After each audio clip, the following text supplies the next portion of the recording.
Hi everyone, it's Carrie with License to Carry, and I am joined today with a friend of mine, Jeremy Burgett, and he is with, his company is T3R Medical Training Group, and he was here tonight talking to my Armed Women of America about an everyday kit that they should have with them at all times for medical reasons. But Jeremy, tell us a little bit about you and how you kind of came into all of this. Well, I started out as an Army combat medic. I've been in the Army for 22 years and got about a month left and I retired. I really enjoy the craft. I wanted to take that craft, because I was an instructor and maintain my instructor license, I wanted to take that craft beyond just the military and to be able to teach and equip people from all walks of life to be able to be, bridge the gap between emergency medical response time and the actual injury itself. Right. So you were in Afghanistan and all of that too, I was, right? yes. I did 2 tours in Iraq and also 2 tours in Afghanistan and 1 tour in Israel. And thank you for your service. Thank you, ma'am. So he talked a lot tonight about tourniquet use, and we have a bunch of different types of different tourniquets, and we actually went through the process of putting them on, taking them off. So it's something that has to be practiced, right? It can't just be something you have in a bag and be like, well, I have a tourniquet. Okay, do you know how to use your tourniquet? Can you use it efficiently? Because as Jeremy was saying tonight, you have a time frame from when someone is bleeding out, 30 seconds, 30 to 120 seconds before they go unconscious and bleed out. So it's got to be a rapid ability to utilize your tourniquet. So that's very important to train, to find a class, to seek out that kind of training, and to know also what is in your medical kit. You know, you may have this great medical kit in your car, which I highly advise, or on your person, and you may not really even know what's in it. So when the time comes to need something, you're like, what's in my bag? You're fumbling, still you're got not wrappers. really sure what's in it.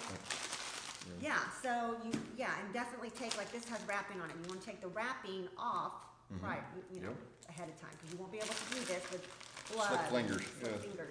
Blood does not allow you to work very efficiently. So show us what you carry every day. Like this is trauma kit, right? This is not your typical boo-boo kit like we would have Band-Aids or Neosporin or, you know, Benadryl. That's important too. But this is, we were focusing tonight on the trauma aspect, the trauma kit. So this is his ankle. So this is what we call AFAC, or ankle first aid kit, or ATAC, ankle trauma aid kit. And it has in it 2 tourniquets. One's a windlass style tourniquet like the one you see right here. I also have what's called an S-Mark bandage. It's made by TechMed Solution. It is pretty much the cousin to this right here, which is the SWAT T, stretch, wrap, and tuck tourniquet. It can be used as a tourniquet as well as a pressure bandage. It can be used to create a sling for a broken arm, or hold a splint in place for a lower limb fracture. Moving around, I have wound packing gauze for those bleeds that you cannot put a tourniquet on. That's be the neck, basically those spaces that you're most ticklish. That's your neck. Pack it in. You really have to pack it in with your fingers, all the way to the source of the bleed, which can be anywhere between 2 to 4 inches deep, depending on the size of the person. Moving around, I have a chest seal. It's a single pack chest seal, which is made by Sentinel. We all have others that are made by North American Rescue. The hyphen chest seal comes with 2 for a front and back wound. Whether it be a gunshot wound, stab wound, impaled object, pointy object like to go through things. So you want something for the front and the back as well. Moving on, I have in one of the smaller pockets, I have one of these, which is it's just a little mylar blanket, which is used to manage hypothermia, because anytime you lose massive amounts of blood, you're going to lose your body temperature with it. You're going to go into shock.